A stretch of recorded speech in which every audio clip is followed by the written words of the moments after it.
صلح و رحمت و برکت عزیزان، در یک چی توجه دادم که برادران کلان بخشش اول عذر میخوام از همه.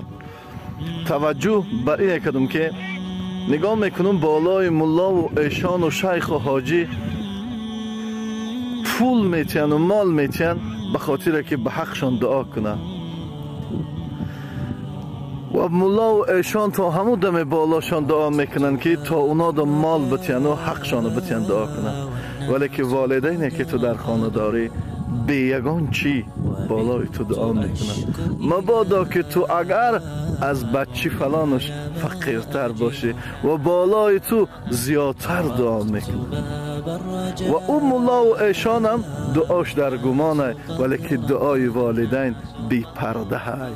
موسی علیه السلام هر وقت که بالای کوی تور پیش نزدیک پروردگارش صحبت میرفت هر وقت نازیده صحبت میکرد. وقتی که مادرش از حیات گذشت موسی بازم بالای کوی تور رفت بر پروردگارش صحبت میکرد، همو گونه که هر دم صحبت میکرد. خداوند بالاش گفت موسی در رفتارت اهمیت ده که تو با پروردگارت صحبت میکنی.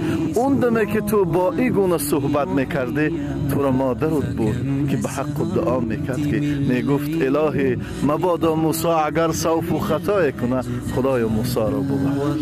برادران عزیز، اونه که به پول دعا میکنه عزت او بلنده، عزتشان بگذارین. اونه که قیمت بهای، اونه که بجانه، اونه که عزیز جانه، اونه که دارین او را قیمتشان بگذارین و او یکی از دستان رفت به قدر شیشه برس آن دم که هست نه آن لحظه که افتاد شکست. خدا نگهدار.